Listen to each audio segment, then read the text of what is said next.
Hello and welcome to season 4, episode 19 of Dualistic Unity.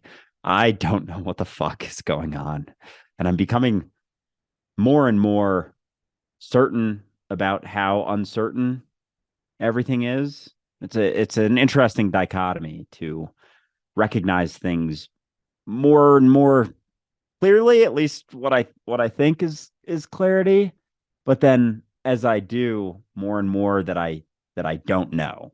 And I feel like I know so much less than I ever have, and yet I am understanding so much more at the same time. It's a strange place to be in.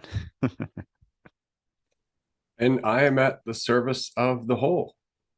And I wonder how much of that is influenced by the one or possibly the several who view themselves that way the most. I wonder how much of our collective direction is influenced by those who really do view themselves as the whole to a greater degree. So, in other words, they're not trying to get anywhere, and as such, are creating more fluidity, are creating more capacity for change and influencing the entire thing simply because they're not separating themselves so much into a small concept that is separate from the whole. How much of our collective direction is based upon those who are happy being exactly where they are and influenced by those who are not? How many people who are not happy with where they are and what they are does it take to throw off the rhythm that would be set by those who are? That's a fantastic question. And we've had a pretty fun day so far digging into this this recognition. And I feel like everything we talked about on the Raw episode earlier and the Patreon chat has kind of course, been leading to whatever the fuck we're going to talk about on this episode and wherever this goes. But it makes me wonder because there is that, in that recognition that it's all you, you're not what you think. Of course, there's going to be influence over all of you as you begin to recognize that more and more clearly. But it's not what we think that it is. It's never been what we think that it is. It's not that egotistical idea of, oh, so I'm going to recognize all of it so I can get what I want and get my way and control everyone and have an impact over the way people think and get them to where I want them to be. Who wants that? Who wants them to get to that spot? Who wants the world to change? If not the thing that's in the way of you recognizing how much it's already changing as you, through you, and how much you can get out of the way and let go of the desire for things to happen in any specific way, shape, or form. How much influence does that process have over the entirety of you once you begin to find more alignment with that reality that becomes more and more obvious the more and more you let go? How much influence does it really have? But it's not in a direction. It's not towards a destination. It's just here now. Just being you is all it really comes down to. Isn't that funny? It's so interesting that we want change, that we envision change that we want, or even change that we fear. And as a result, we miss the change that we are. We end up living in this world of expectations, living in this world of fiction, trying to be something, missing everything that we have been the entire time. It's such an interesting thing to recognize that wholeness is not something you need to pursue. Being complete is not something that you can achieve. It's what you are when you're not convincing yourself otherwise. And even when you are convincing yourself otherwise, it's just that you won't act that way if you're convincing yourself otherwise.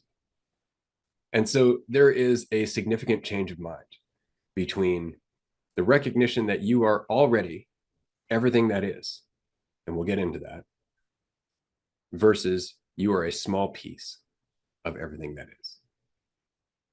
Because if you are everything that is, then you have to live for you, here and now, which is everything that is. But if you're looking towards the future, now you've separated yourself because you're not being here, where you are whole. You are trying to get to somewhere else where you might become whole. And that is immediately diminishing what you are now. So it really does come down to whether you're seeing it or missing it. And all the stories we get caught up in, all the desires to get somewhere, just us missing it over and over and over and over, as we just come back to being what we are here and now, not needing to get anywhere, not thinking that the situation we're currently in means anything about the reality of what we are. We're seeing it. And even when we don't necessarily recognize that we're seeing it, we're seeing it. And that state of relaxation is seeing it. And we get glimpses of it.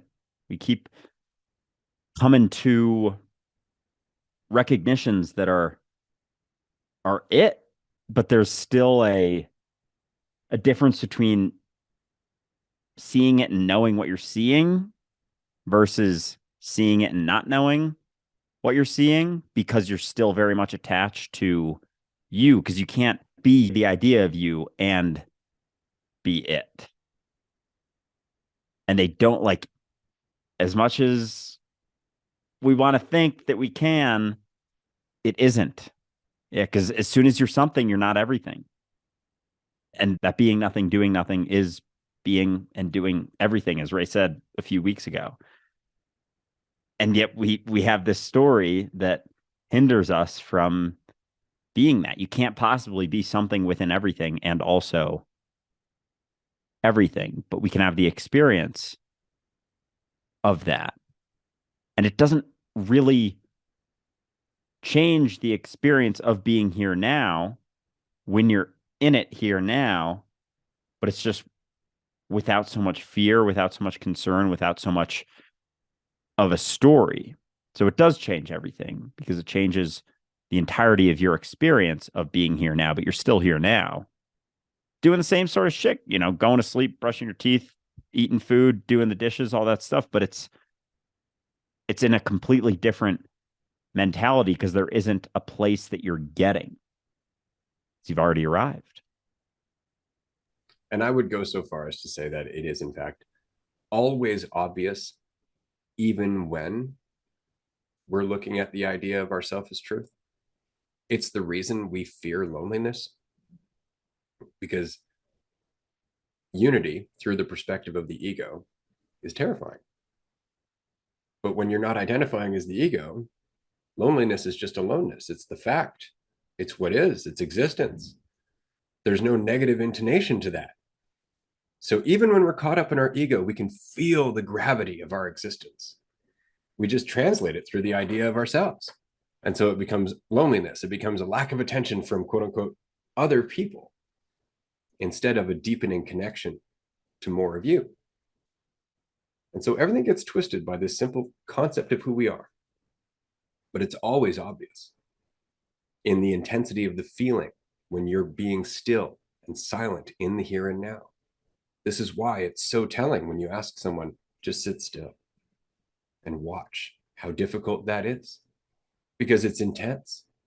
It's the reason we go seeking distractions when we identify, right? Or it's even the reason that we go seeking distractions in identifying, is because the alternative is to be here now in uncertainty with all of the emotional spectrum that you are feeling without ever trying to assign a meaning to it that has anything to do with your character.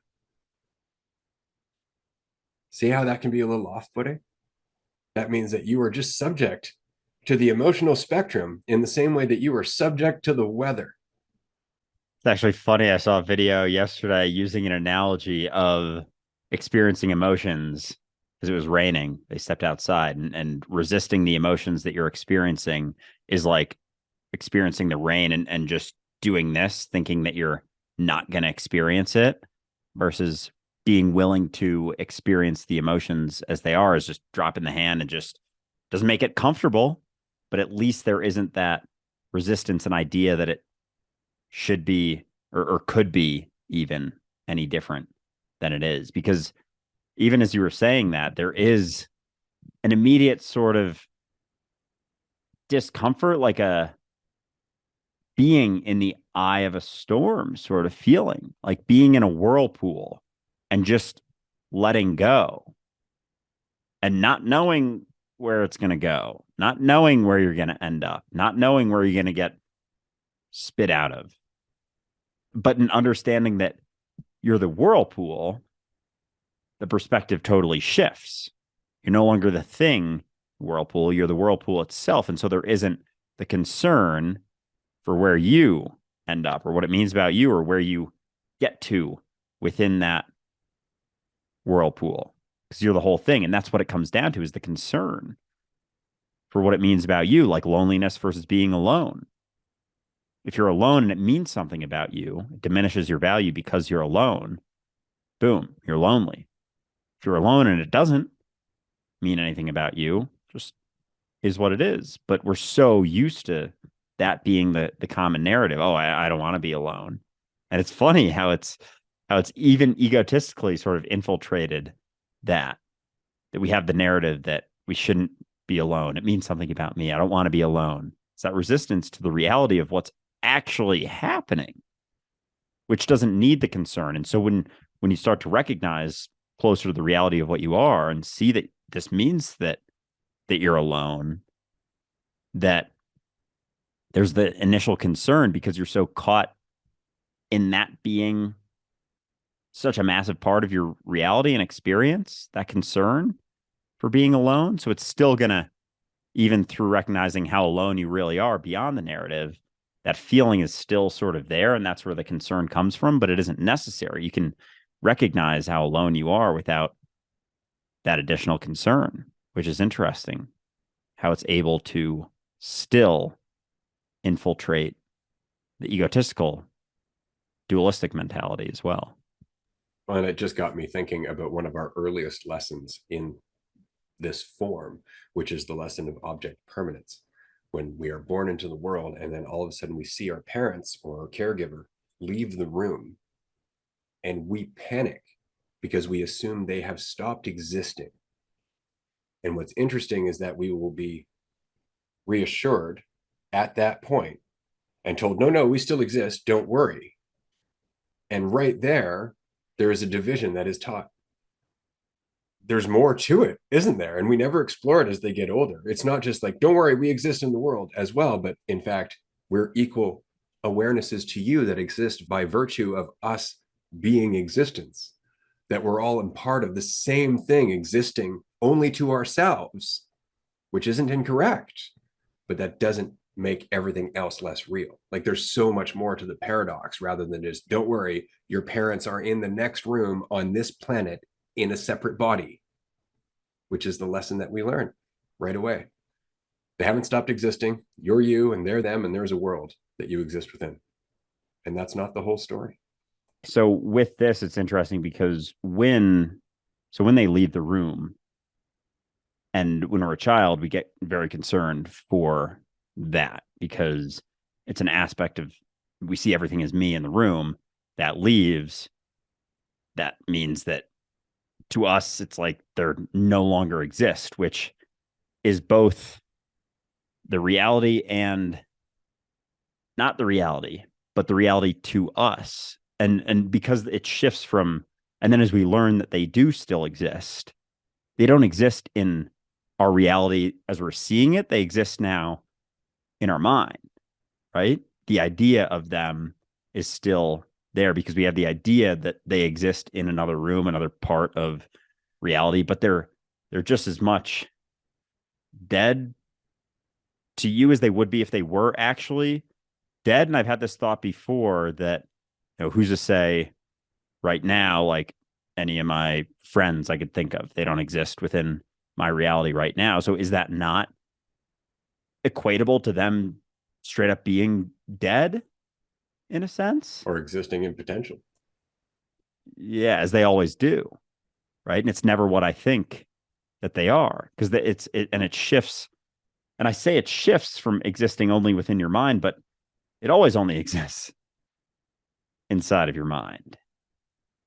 And it's the narratives that we hold on to that maintains the idea that takes away from the reality of what they are. And I think that's a big reason why we resist so much when people change, right? Because it no longer fits with the story inside of our head. So we have to start to change the story. And we're just always settling upon false certainties about what people are and what they mean about us and our experience, because they are us. And we just maintain the ideas of them, thinking that it's providing some comfort to us, like to be able to put them in a box.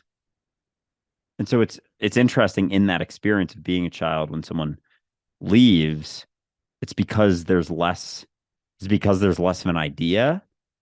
And without that idea, it's just you. It's just your experience that they are. And then they're no longer your experience when they leave the room. And because there isn't an idea attached to them, you can't grapple with the idea until an idea comes up. And then you're able to, okay, they aren't gone forever. They're just in another room because you have now a story of them that you can maintain, whether they're in the room or not. And that's the perception of division. See, it's interesting because at our age, we describe all of this conceptually, but to an infant, it's totally experiential. Like they are born into this very intense experience of being totally helpless in a giant reality that's cold, noisy, has feeling and texture. You have no muscles whatsoever. You can't communicate anything at all. And so all of a sudden, somebody comes into your view or into your experience and they reassure you simply by being there. And you feel connection and you feel, a little bit more like yourself because you're not panicking and you're not feeling so afraid. So you see immediately the duality enters. And then that familiar presence leaves and you're left back with yourself. And now you feel diminished as a result of having that first experience where that person actually made you feel more connected because you yourself are born into a state of vulnerability. There is no state more likely to make you feel like you lack than being born into the world where you have no experience or skills. None. So that first comforting voice, that first presence means everything. And then they leave and we panic, thinking that they have stopped being a part of us, thinking that proximity has somehow changed the connection. Because of course we think that way. We're small and vulnerable and we feel alone, right? And that's why reassurance as we grow up is so important for parents to do. Not to reassure you like, I'm here for you, but you're okay. You're okay. But unfortunately, if you have an egotistical parent or if you have a parent that wants to be needed, they will often focus on, I'm here for you. I'll always be around, rather than you're okay. You're always whole and complete. You're always going to be exactly as valuable as you have always been. So there's a difference in perspective. Changes everything. Yeah, because you're feeling like you're taken care of by another person, as opposed to recognizing that you always have you. And as you said, as that other person relies upon their ability to take care of you to gain value, there's that attachment that they reinforce as you grow up. And that attachment can last for your entire life or their entire life until they're gone. And there's never the necessary reassurance or the actually beneficial reassurance by them that they're there, but you have you and you'll always have you. And as long as you can maintain that, there isn't so much need for anyone else to quote unquote take care of you. But as that is reinforced by the parent, then that need is built, right? And then the parent isn't there so much anymore. Say you become an adult, 18, 20, whatever, and they're not so involved in your life anymore. Feels like there's a void there. There's a hole that needs to be filled. And then we're looking for that in everyone we interact with. And there's our, societal desire for love to fill the insatiable void that wasn't actually there, that's just reinforced by our perception of division. And so as that drops, the void subsides. or the whole that we perceived there to be that wasn't actually there, but it was just reinforced through growing up because they had a void and you filled that void, and it can't be one without the other. And that's all you know growing up because you are, as you said, so vulnerable and willing to take everything as face value. Like we're gullible as fuck as children, right? We'll believe anything. Anyone who we deem to be smart or superior or an authority, anything they say, be like, oh yeah, that's got to be it. They tell us that, and then they tell us things, and they show us certain things, and they feel like they need it from you, and so you rely upon them, and then it creates this just thing that is filled for a bit, but then leaves, and then we spend our whole life trying to find it again. Isn't it interesting? Because so much of our trauma as children comes from parents who don't recognize that they're everything. It comes from their lack. It comes from their sense that they need to be something or do something or prove something. And so our trauma follows that mentality. We learn from that mentality. And what we learn is that we're separate because it perceives itself to be separate. But this is what we're chipping away at very, very slowly. It's interesting what you were saying there about children being gullible, because typically we totally are as children until we have experienced trauma. And because why wouldn't we trust ourselves? Why wouldn't we trust what our experience is? And I wanted to get back to this. As I said earlier, you are the all of everything that you know. You are the entirety of your experience. And as a child, that is glaringly obvious to the point where you wouldn't even ask an adult until one day you do. Somewhere between 7 and 10, you go, is this real? Am I real? And why do you ask that? Well, because you've learned the concept real. Because you've learned that there is a such thing as unreal, which is laughable. But up until that moment, there was just you. And that never changed. Everybody is you. Everybody is the entirety of their existence. It's just that we are that much. We are that connected. And so with the trauma, that makes sense then because we're trusting ourselves until there's a reason not to. And then it's like the trust goes from 100% to 0%. And then there's no trust in any aspect of ourself, including ourself. Right. And because, because we see there's no perception of division whatsoever with those we're interacting with and ourself. There's no idea of ourself. There's no idea of them. And so it's not even that this is me and I am one with everything and all that conceptual bullshit. It's that it's all me. And so you're trusting yourself is trusting them. And so as that trust drops, that trust is all encompassing of everything that you thought that you were. And so you no longer trust yourself and you find a way to cope with that.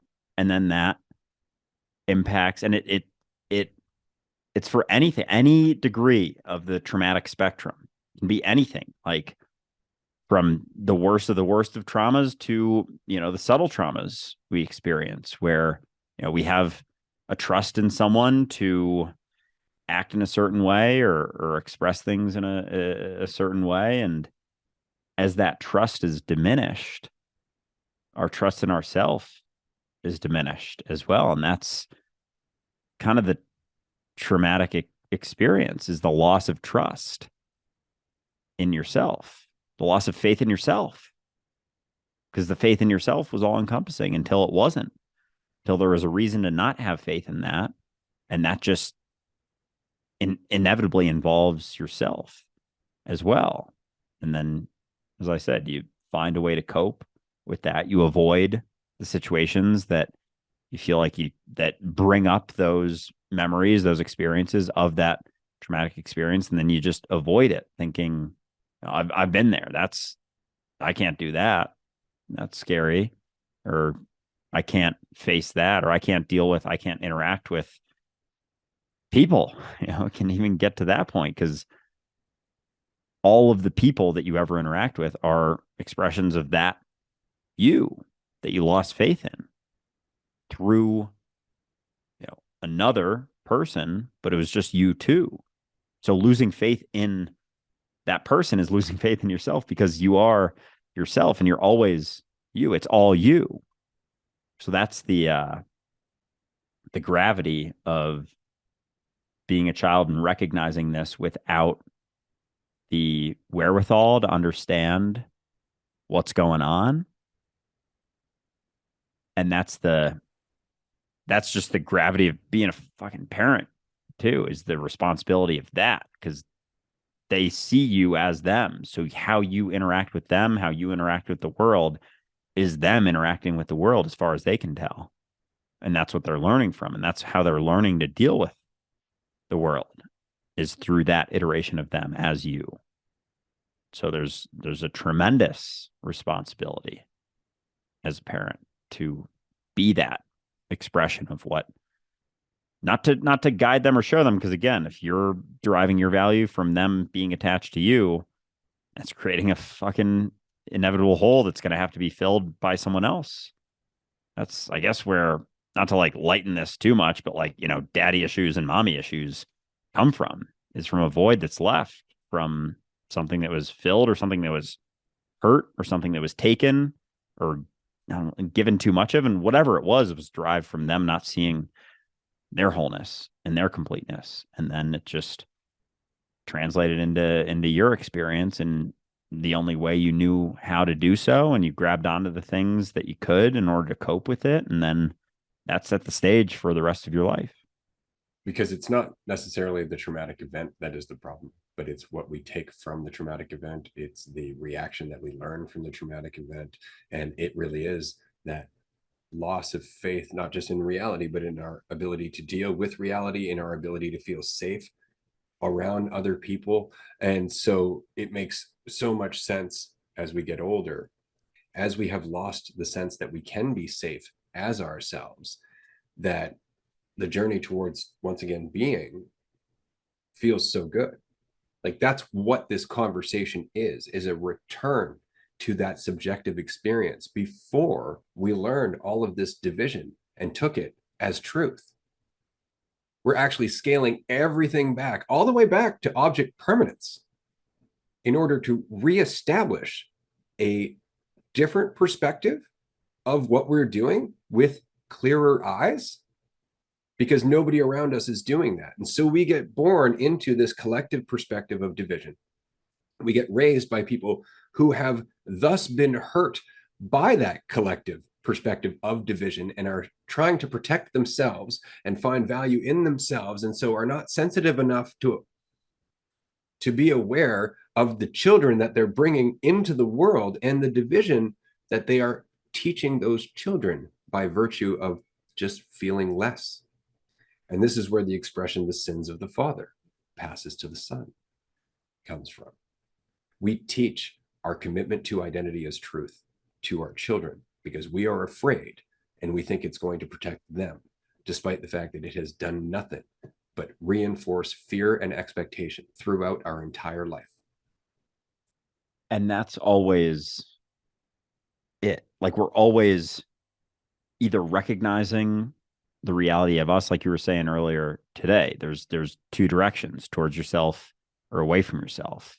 And as you're going away from yourself, everything you do is going to be with the desire to just feel better. Like it's just settling for the shallowest fucking shit you can find, because you're running away from the reality of what you are, and you're trying to cope with that, trying to cope with running away from yourself through getting lost more and more in the perception of division, and trying to grab onto the things that make that divided idea mean something, give that divided idea value. When you just start going in the other direction towards yourself, that value is inherent to what you are.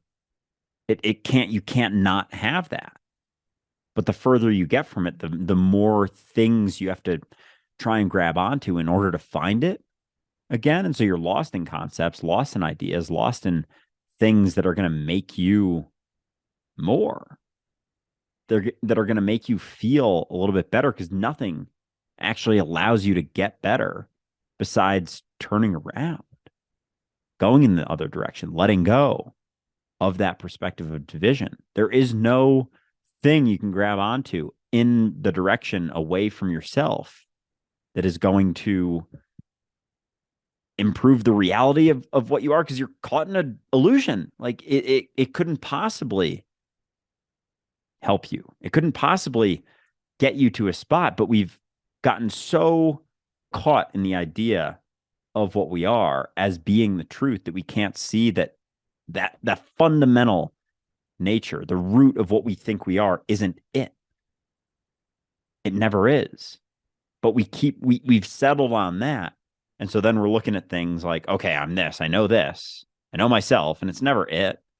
We keep settling upon an idea, keep slipping away because it's never the thing. More things keep coming into our reality, showing us that that's not the reality of what it is. And we're so caught in identity and ideas that think, okay, I'm not this. Well, then I must be this. Like, or maybe you're none of them. There's another direction you can take towards the reality of what you are. But you have to let go of everything that you think is giving you value, because throughout the course of going in said direction away from yourself, you've built up a lot of things that you think you derive your value from, and they're all reinforcing what has taken you further down that path. Whether it's a positive or negative idea of yourself, it's still reinforcing the idea of you. And so it's not the positive idea that you have to maintain, because it immediately brings into question or brings into reality the negative idea of you. You don't have to have an idea of you. And saying that even gets pushed back. Even just saying you don't have to cling to an idea, it doesn't compute in a certain mentality. But that's what allows you to start going towards yourself, towards being free, letting go. But you have to let go of both sides of that coin, which means all the things that you think you derive your value from, because what's left when you go in the other direction is just you being whole. There is no prerequisite to being whole. There's nothing you have to prove in order to be whole. It's just the reality of what you are. But it's I don't know. There's a lot you have to let go of in order to recognize that. Well, there is a whole other level of processing that really is required to be living in this state of mind. I mean, at the end of the day, it's really easy to be egotistical. It's really easy to identify. All I have to do is look at something and want it. That's it. That is as hard as my life is. I don't feel complete. That will complete me. Fetch. And then when that doesn't work, something else. And when that doesn't work, something else. And when that doesn't work, something else. And if I just keep following that template, obviously one day it's going to pan out, right? And the reason I do that is because the alternative is that this is far more complicated, that there is more to this, and that I can't just simplify it down to a simple concept or a simple journey from less to more, that I have to sit in this experience.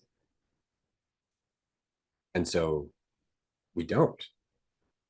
But it's not that we can't, it's that nobody around us is doing so because it doesn't have any benefit in the current world system that we have created through this mentality. This is the reason dualistic unity is so encouraging to me, because what we're doing here has nothing to do with marketing. It has nothing to do with selling a product. It has nothing to do with anybody needing anything to be anything. And it's working nonetheless, without needing to be anything special, without needing to be a religion, without needing to be a belief, without needing to be some kind of identity at all. It's flourishing. And why is it flourishing? Because it feels really good to be. It feels awesome to be free. That doesn't mean it's a positive experience. See, isn't that interesting? It doesn't matter if you're identifying or not. It's never purely a positive experience. It's experience. The difference is when you're trying to make it a positive experience, it becomes more of a negative experience. When you accept it for what it is, it becomes more of what it is. It's your preference and your opinion that colors the experience. It doesn't need to be there if you're not afraid. And you don't need to be afraid if it's always you. I've said this before. The reason I'm not afraid of the unknown is because it's always going to be me. I'm always the unknown. I'm all there is. So if I have faith in me, I don't give a fuck about the unknown. Bring it. I've always walked into the unknown. That's my fucking life. And I'm still here, as are you. You don't need to know. You never do, because even with the idea of, freedom not being positive or negative experience, it's because positive and the negative experience necessitate thought. We have to judge it. We have to say what it is. And it's just a different fucking table. It's a entirely different reality that you're experiencing. It doesn't have the same thing. It's like speaking a different language. Like you can't say, "Oh yeah, it's a positive experience." No, it's just a different experience. You're free. It's not freedom isn't positive or negative. It's the lack of freedom that is caused by, the judgments that we have the idea of positive versus negative, but they necessitate each other. Like as soon as there's a negative experience, there is a positive experience, is the opposite end of it. And as soon as there's a positive experience, the lack of that experience is a negative experience. And we're striving for ideas. We're striving for a feeling we perceive to be positive. And in that, we're striving. And in that, we're not free. We're trying to get somewhere, trying to be something, thinking that it means something about me, which is the whole fucking prison, is me. Striving to get somewhere, striving to become something because I'm confused, because I don't see what I actually am, because for so long I was told and thought and was taught that my value is derived from all of these things by people who were caught in believing that their own value was derived from these things. And so it's this sort of cycle that continues to happen. We continue to buy into it, not even in each generation, in each fucking moment, in each day. So that means that there's always the opportunity to not continue to buy in. Like in each and every day, each and every moment, in each and every experience, every time we think about ourselves and what it means about us, positive versus the negative perspective comes in, the concern, the fear, the worry, the judgment, they all come in as soon as that happens, because that's where we think that's what we think it's the only game that's available, and it isn't. You don't have to think about yourself. You don't have to have that concern for what an experience means about you. You don't have to judge it, positive or negative. You don't have to say whether something is good or bad, because you don't know. That's settling upon a false certainty. You don't know where it's going. You don't know what's happening. You don't, but you'd rather settle upon this shallow fucking false certainty and make a judgment that keeps you from freedom always than relinquish the idea that you have any fucking idea what it means in any way, shape, or form, whether it's a positive or negative, whether it's a good or a bad thing, whether it's right or wrong. As soon as those come in, you're no longer free. With that little itty bit of judgment, changes everything, shifts everything. You're out of it. You're still in it, but you're out of it. I want to revisit something that you just said there. There is no right thing to do. There is no right way to live.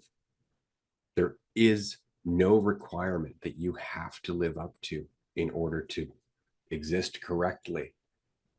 And as soon as you think there is pressure and a desperate need to do the right thing.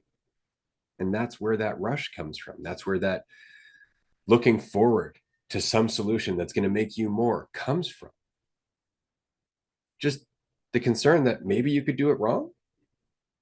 Maybe there's something that you're going to do that's one day going to make you less, that you're not going to be able to live as well as everybody else, which of course you're making assumptions about. So this got me thinking, because again, we're talking about a difference in perspective between the idea of you, which is, you know, a puppet made of meat on a rock that's flying through space, and the reality of you, which is the entirety of the subjective experience. And I know earlier today on Raw 47, we were talking about how dreams and imagination really are indicative of how much you are. It's just that we tend to think to ourselves, oh, well, you know, I just had that dream for 10 minutes. Therefore, it stopped existing once I stopped dreaming it, rather than, oh, yeah, I'm everything. So for that 10 minutes of this story, I dipped into another life entirely that actually does exist somewhere in space and time in the vast spectrum of eternity. We never think of it that way. And likewise, we never think of life as the accumulation of experience. We think of it as the accumulation of stuff, maybe the accumulation of value, but not the accumulation of context. And so, what I mean is that when we were born, for example, and we had that lesson where a face came up to us, reassured us, we felt better, more connected, more sure of ourselves. And then they left. And we're like, oh my God, that feeling's gone. Well, how different would it be to be able to take that experience and understand that feeling's still inside me? That feeling is still a part of me, regardless of that character leaving. The character, in fact, was just a messenger to remind me that that feeling is always available now. It's just that we get so caught up in giving all of our feelings reasons. Right? I felt so good around such and such. I could never feel that way again. Oh, you could feel that way right now by remembering why you felt so good around such and such. Unless, of course, it was egotistical, in which case you'll always need the perception of others. It's kind of like the excuse for accepting ourselves or coming to terms with ourself or thinking that we have value. It's like we need the love or the material items as an excuse. In recognizing that it's all within you, all of the experience, all of the emotions, all of the entire spectrum, everything that could possibly be exists within you. Like we feel like we need those things as an excuse to make sense of why we're experiencing them. But as you come back to yourself and the reality of what you are and seeing that they're always there, the concern isn't there anymore. Like I've heard you say it so many times. Oh, it's all in there. Yeah, it's all in there.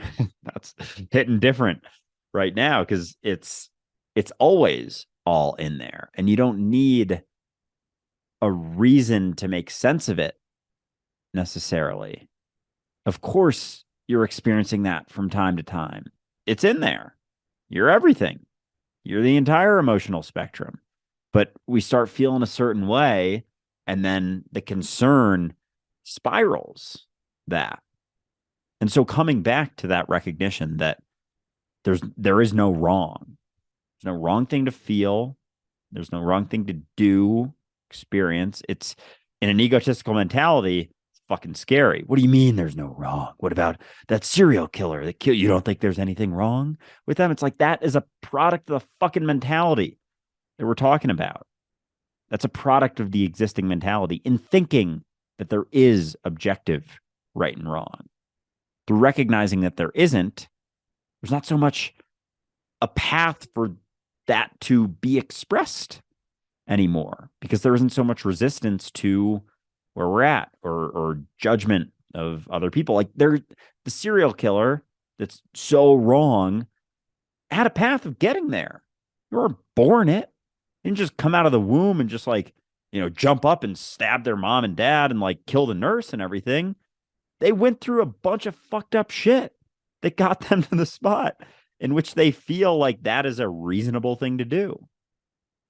It's a product of the given mentality. And so when it comes back to the emotions or the experiences, if you start to experience a certain emotion and you think there's something wrong with it, you resist it, you fight it, it reinforces you experiencing that thing. It all reinforces you. The idea that anything you do is wrong or right by any means. It's just what it is. You don't need to have that judgment. It doesn't have to be perceived as positive or negative, right or wrong, as we were saying before. And just be what it is and not mean anything about you. As soon as it means something about you, You have to come up with a story as to why it's the case. Your brain has to come up with a story. Oh, I'm feeling this, and I shouldn't be feeling this. Why am I feeling this? Okay, this is why I'm feeling this, because it would rather that. It would rather come up with the destructive story that takes value away from you as opposed to just sitting in, I don't know, it's in there. Yeah, sure. I'm just going to watch it and look at it because that's uncomfortable, but it doesn't fucking drop your value 10 scales. It's the story that does that. And that's what I say up against, in quotes, but that's what the brain wants to do. It's always trying to come up with a story because it believes that you are what you think you are. So through recognizing that you're not, there's not so much need for a story that reinforces you anymore. And then you can maintain that, at least closer to that state of freedom. And your value isn't always constantly fluctuating based on what story you settle upon for why you're experiencing the thing that you're experiencing.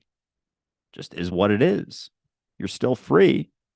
There's still options, but it's always all going to be in there, no matter what. No matter how free you become, it's still all in there. You just don't have to judge it.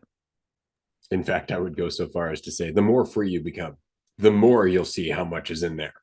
Because that's the thing about awareness. It means more awareness of what already is, which is you, which is why it's so intense. But I find it really interesting that basically everything that you just expressed is exactly what Jesus was talking about when he said, forgiveness by the grace of God. It's always here. It's quite literally being God in the present moment where you let the narrative go and you experience true forgiveness in recognizing there was never anything wrong. You never needed to be forgiven for anything because there's nothing wrong with getting lost and forgetting what you are. It's an experience. There's nothing wrong with it except if you're tired of suffering as a result of it, in which case that's not wrong. You've just recognized there's another option. And I think that's the thing, is that at this point in our collective growth, we have been riding out this mentality for so very long that we are all starting to recognize the collective consequence to this mentality. And so we're looking for another option. That's all it is. And it's so funny to me that it never dawns on us that the other option was there when we started the path. And it always has been, always will be in each and every moment, all the time. But with the forgiveness, I'm seeing forgiveness in a totally different way after this experience. In that Krishnamurti quote, there is no compassion in forgiveness, makes a whole lot of sense, because in order to forgive, there has to be the belief that there's something wrong, that something happened that shouldn't have happened. Based on fucking what? Your perspective, your idea of what should be happening. So, oh man, because it's as much for anyone else as it is for yourself, and the ability to. So forgiveness isn't even so much a part of the equation anymore, because there's no longer, what could you possibly forgive if nothing is wrong ever, and it always is what it is, and there isn't a judgment about what's happening, and you recognize that it's all just experience happening here now. But as soon as you judge it, as soon as it's like, that's wrong, who's saying it? You are. My opinion is that was wrong. Whose opinion? Yeah, the character, story, the idea of you. So it's getting reinforced. It gets reinforced in so many fucking ways. It's nuts. It's nuts how many ways it gets reinforced. And opinion, preferences, judgments, ideas, thoughts about right and wrong, good and bad, they're all rooted in your idea of yourself, because there's no objective good and bad. It's the same. Two people could see the same exact situation, think, okay, that's good, or okay, that's bad. There's no objective. And I hear people already screaming, oh, you don't think that's bad? It's the person who was doing it didn't think it was bad. And if there's one perspective that doesn't believe that it's bad, it's not objective. As tough as that is to accept and grapple with, that as soon as one perspective thinks otherwise, it's not objective. Oh, but any sane person would believe that. Okay, so now you're, reinforcing your idea that you're a sane person. Exactly. Reinforcing the idea of you. Everything we do, it's reinforcing that fucking narrative all the time. Like, oh man, it's just hitting me how many things reinforce it. It's nuts. And so many things that we as a society are just like, don't even think twice about the idea of right and wrong, good and bad, all that stuff. And so even the, morality, 10 commandments, all that stuff, all those rules reinforce the egotistical perception of division. All of it does. Any rule book ever. Well, how will we survive? It's the other table, sitting at the other table. It's a different mentality. It'll make sense once you get there. It's so interesting. I love the expression that every villain is the hero of their own story, because that's very much the case. None of us look at ourselves as the villain necessarily, unless there is some benefit to doing so, which is once again being the hero of our own story. So it helps to understand that identity has a consequence. It twists what we do in that it creates a sense of lack and separation from everyone else. It's just recognizing that. That's really all it is recognizing that and then being willing to explore the alternative, which we haven't. We haven't explored the alternative. Every time somebody gets close to exploring the alternative, other people wait till that person dies or they kill that person, and then they take everything they said and turn it into identity. Once again, missing the point, which is why I've said before that the sin is the sinner. The thing that separates us from God is the identity. It's the idea of ourselves, because otherwise, we are everything. And that is obvious when you're not a concept. See, it's interesting. If you took what I just said as a concept, you've missed it. I'm not asking you to try and imagine yourself as everything. I'm saying that the reality right now and always is that you are everything you know. Without you, there is no experience. How much is within that? Often we think about the life we've lived, the jobs that we've had, the people that we've known, the things we've accomplished, and all of that, and we completely disregard the daydreams, the imagination, the dreams themselves, the ability to empathize, the emotional spectrum, and everything else that goes into our incredible experience. Because we have this idea of ourselves that everything else is filtered through. And so while we are still experiencing being everything, we translate it as being something. And that changes how we experience it, simply because we've narrowed it down to something that we feel comfortable taking and experiencing. And it's not the entirety of us. And so we can't recognize how much we are until we let that go and just be. Yeah, you can't recognize that through maintaining the story or the idea. It's not that you can, it's almost like you can't even recognize the benefits to letting go until you start to. And we want to, in the egotistical mentality, that is fucking frustrating. Like we're like, well, why? Why should I do it? Fucking try and find out. But you can't say it because it's a complete shift in the fabric of your reality. Like everything that you've clung to and derived value from is from that illusion that you're something, that you're something. That's it.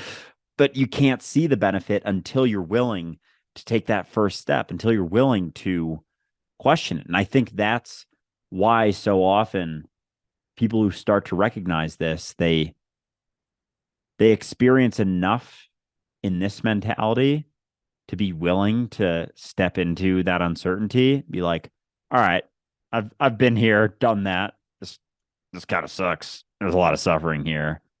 So let's find out. Let's find out what this is about. And a lot of times it couldn't possibly be worse than what I'm going through right now, but it's not always even that. It's sometimes it's just enough. When it's just enough. You're like, all right, there's got to be a different way. Got to be a different way to live, and that willingness to step into that uncertainty is oftentimes followed by seeing enough in this experience of suffering. So it's very rare that someone who doesn't experience any suffering in an egotistical mentality, or at least, because it's not to say that no suffering, but enough, they're deriving enough benefit from the egotistical mentality along with the suffering, but they're willing to deal with that suffering and not question it because they feel like they're becoming something. But you have to be willing to step into it's just stepping into uncertainty, really, is what it is. And that's the state that it remains as, because it's not one step, it's not one choice. Like, all right, I've had enough of this. I'm going to step into this. It's each and every fucking moment, every day, every moment, every experience that you go through is the willingness to step into that uncertainty that you always are. That's the thing too, is you're always stepping into that. You're just keeping freedom at bay by thinking that your prison's really pretty. Like, oh, this is good enough. It's at least my prison looks better than their prison. But it's so that keeps you from being willing to find out what is outside that prison door. But you can never know what that is until you step into it and start to see for yourself. And no one can say it. Messenger is always a traitor. That whole thing. No one can ever say what it is. You have to be able to find out for yourself. And you can only do that when you're willing to let go of the prison that you're maintaining because you think your values derive from that. And that right there is where my issue with snake oil salesmen come from. And it's just because they are trying to polish the turd. They are trying to tell you there is a place that you can get to where you feel one and at peace and connected all the time. And it's awesome. It's beautiful. You can get there by learning certain concepts and doing certain practices. And if you just understood this, none of that's true. None of that's true. You're never, ever going to escape the all and everything of what you are. The only thing you can do is just become more familiar with everything you are. That's really it. Gain more awareness of it. Because the problem is that you keep getting blindsided by your lack of willingness to look at it. That's really all it is. I've said this before about people who are always looking for the best in others. That comes from only wanting to see certain things in themselves. It's the reason they get blindsided by those people, because they don't want to recognize that as much as you have all of the aspects of a hero within you, you also have all of the aspects of a villain. We all do. So how much are you blinding yourself based on what you want to see in yourself and what you don't? And that's really the whole point, is letting go of that. That is the transition. I thought this was really interesting because I've said this to clients in the past. You already feel uncomfortable, or you already feel anxious. You already feel depressed. Let's just sit in it. Just sit in it instead of giving it a meaning, instead of giving it a reason, instead of trying to escape it and make sense of it.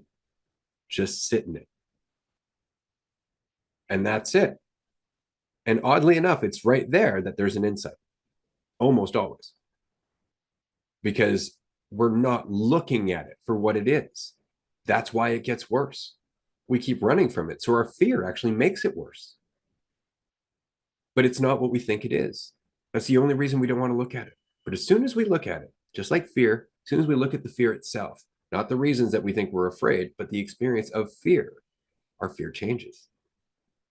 And it's because we're not running from it. We're putting all and everything we have into it.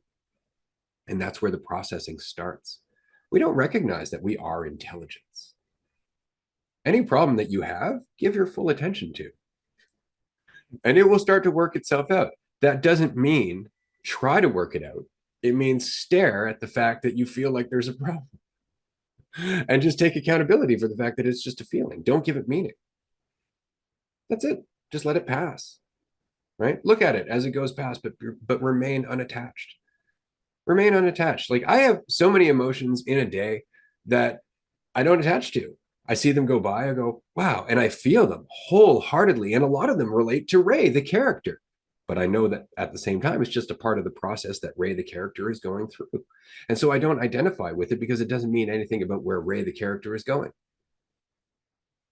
It's just a product of where Ray, the character, can accept that he's been. And that's it too. Because even in this conversation, I still tend to maintain like the idea of freedom. Still, there's a part of me that's like, yeah, but it leans positive. It's a little bit more positive than negative. It's like, no, it's not. It's not about that. You can't remain free and create a story of what you're experiencing. And as long as there's not a story attached to it, a reason for it, you remain free, no matter what you're experiencing, even if it is an uncomfortable experience, an uncomfortable emotion. You can be free in that too. Freedom isn't just the beautiful sunshine, rainbows, love and light fucking shit and that whole mentality. It's not that. It's just not attaching to a story out of fear, out of a desire for certainty. That's all it is. And through that, it like it passes through you more quickly. You're able to maintain yourself in it, not get lost in the emotion, in the story that you want to create. Because it's like, okay, this is uncomfortable. So you think that creating a story is going to make it more comfortable. But as you said, it doesn't. It's our perception. It's our idea. Our idea is that it does, but it doesn't. And it never does. It just eventually subsides when we decide to stop telling ourselves a story or when something else happens to come up. But it didn't have to be what we made it into to begin with. It can just be what it is, and we can maintain our freedom in that when we don't immediately grab onto some sort of story, some sort of narrative in order to try and feel a little bit more comfortable in that discomfort. You can just sit in the discomfort and remain free. You can maintain that freedom despite whatever emotion, whatever experience you're going through. You can always remain free as long as you don't attach a narrative and a story as to why it's happening and what it means about you and all that shit, because it never does. But we just create the story that reinforces the idea of us, that sends us spiraling and keeps us in that vicious cycle. When do you want to arrive? When do you want to let go of that story, of the idea that it means something about you? I can't convince you of that. It's on you. I find it really funny that we really do try to exist based on our expectations of both what we would like and think would be the best for us and what we fear and think would be the worst for us. And yet the reality is never what we expect, regardless of how it turns out. But it's our expectations that turn those experiences into positive or negative experiences.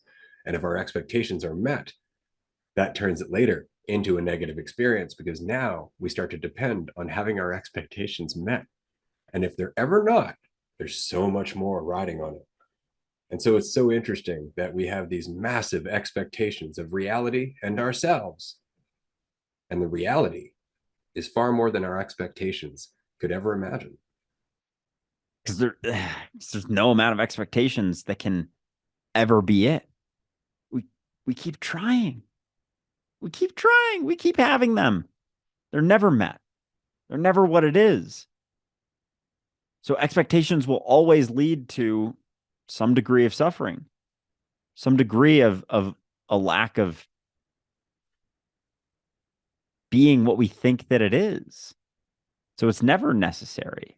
But in order to maintain our idea of ourselves, we almost have to have expectations, or we perceive a benefit to having some sort of expectations because we would rather have an idea of what it means about us than not knowing. And it's always just that avoidance of the discomfort that comes with the reality of uncertainty.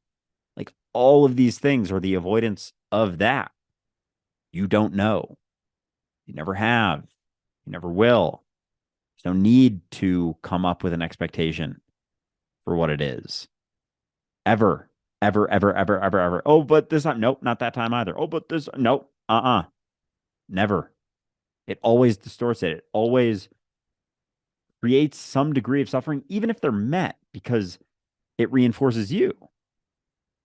Because there are times where it gets, you have an expectation, your expectations are exceeded. It reinforced you, though. And so you're going to do it again, and it's not going to be met. And that's it. But we have enough of those experiences where the expectation is met or exceeded. We're like, okay, this is a worthwhile endeavor. But it also is taking away from your experience here now because you have an expectation of it and where it's going and what you want to get out of it. And then you're not experiencing the fullness of that, which is all it is. It's all reality is your experience here now. How many people do you know who go out and buy lottery tickets just because they won 20 bucks once upon a time? Right. And it really is that, like, it worked once, could pay off in a big way. Right. And that's it. And so we go into relationships with that same mentality. And I know I can hear the question. It's so funny when you're like, well, what about this? No. Well, what about this? No. The most obvious one is immediately relationships, because that's where we feel it's necessary to have expectations. And I will say straight up, in a relationship, if you are having expectations, that relationship isn't going to last very long. And what I mean by expectations, it's not to say that you shouldn't set boundaries. It's not to say that you shouldn't have a line in the sand where you're not willing to give up your space or give up what you are so you can be free and effective and sensitive and empathetic and all that other stuff. But that's not an expectation.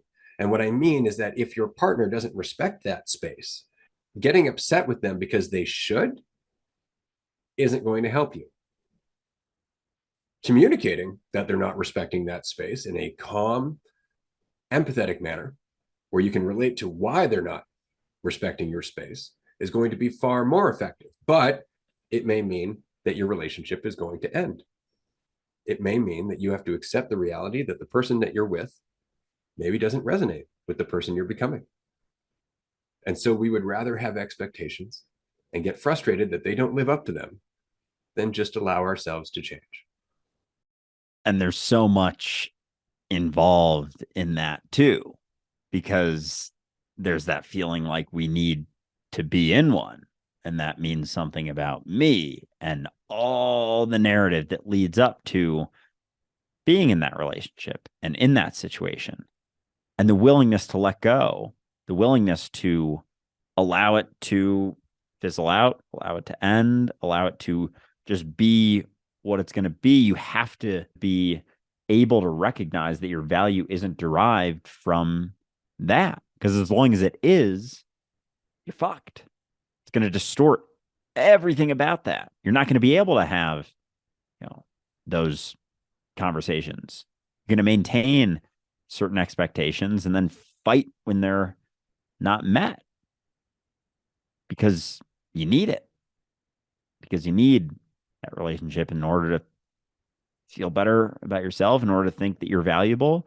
So there's a root to that, as we were talking about earlier in the episode, that gets you to a place you let go of that need for anything outside of yourself in order to provide any semblance of any value to you, because you've recognized the reality of what you are. And then everything's available to explore. Every conversation is willing to be had because there isn't the fear anymore. And you're prioritizing you and your experience as opposed to your narrative and what you think other people are going to perceive it as, and how they're going to see you. Because it's never been about that, because there are no other people. You're just interacting with yourself. You're just seeing yourself. But the more lost you are in the idea of you, the more other people there are, the more perspectives there are, the more things there are to live up to. And then it makes it very difficult to have those conversations and let go of those expectations. There has to be a willingness to let go of the situation as you let go of the expectations. And this goes back to a conversation we once had about wanting and feeling better. That we often think getting what we want is the reason we feel better, rather than no longer wanting giving us a sense of peace and the cessation of stress, right? So we use the getting what we want as a justification to allow ourselves to be for a very short period of time. And then all of a sudden we want something else, right? Because otherwise we're just left with ourselves. And that's why the things we want often don't make us as happy as we would like them to for as long as we would like them to, because happiness comes from us. Happiness is derived from us. It's just that we have fallen into the habit of justifying the feeling that we have access to all the time with a reason, such as getting what we want or having someone validate us. We never needed that reason. It's just a placebo. Fuck, it really is just always everything we do is just an excuse to experience the thing that we're experiencing. Like we need a story because we're a story. If I feel happy, I need a reason to feel happy. I can't just experience that state. So then I experience it and I'm confused into thinking that it was because of a thing that I got. And then there's a story that goes along with that. Oh, I'm happy because I got that. That's how I get happiness. Is that thing. It's from that person. It's from that validation. It's from that love. It's from that car. But it was never that. It was what's available to you always when you don't need so much anymore. You get the thing that you think you need. You get the thing that you think you want. You get that cessation, as Ray was saying, of the need, of the want. And that cessation is where happiness is allowed to arise through that. But we're so caught in always wanting something, expecting something, needing to get somewhere, always on a journey, always on a path, always moving towards some goal that we can't find an excuse to be happy until we get to said made up goal. But it's always available in each and every moment. And it's not even about, I'm not trying to say that happiness is like the end all be all by any means, but it's something that's available all the time, along with every other emotion. And the freer you are, the more willing you are to experience all of those things. Because if you're not free in yourself, you'll build an attachment to that happiness. And you'll feel like that's something you need to be experiencing all the time. But it's not about that. It's just about experiencing. And if you're always happy, it becomes less of the thing that you think it is, because it just becomes the sort of baseline, just like with any other emotion. You experience enough of it. And it's not even that you want more of it, you just want something different. And then you get something different, but because you're so caught in the idea of you and the story and needing an excuse for experiencing that, it's like inside of you, you want a different experience, but then there's a concern for experiencing that thing. And then there's a story that goes along with that and what it means about you. So we're always just fluctuating between all of these emotions that we're always going to be experiencing. And it's just about our experience of them. But because we have a story that's attached to it, it means something about us. And all of a sudden it becomes a part of our narrative. I'm a sad person. What the fuck? We've actually gone that far. We've been able to say, like, I am a anxious person or a depressed person, as if that's just the constant state that we're existing in, but it reinforces that state. And then we'd rather be certain about that than be willing to be uncertain and then go back into experiencing, recognizing that all of those things exist within us. But we're so fucking limitless that we're able to hinder our ability to experience all of the emotional spectrum because we settle upon being certain things in a story that reinforces us only being able to experience certain aspects of it. But they're all available all the time. You just have to be willing to let go of the story you've always told yourself. That's fucking beautiful. It's so interesting, right? That the identity that I cling to is the source of lack that I hope my expectations will save me from. And yet the fulfillment I'm looking for is what exists when I let those expectations go. I love how simple it is, but it really is a process because we've never practiced. our society does not practice this. This is not a conversation that we have without making it all weird and spiritual and religious and turning it into another identity that defeats the goddamn purpose entirely. So, really simple. It's just not easy. It's just a matter of practice and continuing to have the will to let go and surrender and see how much you are. And I think that this is an excellent place to end this episode. This has been a lot of fun. If you haven't checked out Raw episode 47, I absolutely recommend it. Fantastic conversation. Likewise, the conversation that followed on Patreon was intense and deep and really insightful. We do post all of those after the fact. So if you can join us on Patreon, we would love to see you. But Andrew, man, that was awesome. Yeah, I knew we were going to get into some stuff, and it's just like we went, it's all interrelated, obviously, but from this morning's Raw to this, it seems like it was a continuation into the depth, but from a different point of view, as always. And so yeah, has been a ton of fun. It's been an interesting one. I knew this was gonna be a fun one, but yeah, I'm glad. I'm glad. I don't know. I'm just glad we fucking had it as always. But yeah, I appreciate everyone for sticking through this one. I hope you enjoyed it as much as we did. And yeah, we'll talk to you all soon. It's fucking good to be back. See you next week. Bye everyone.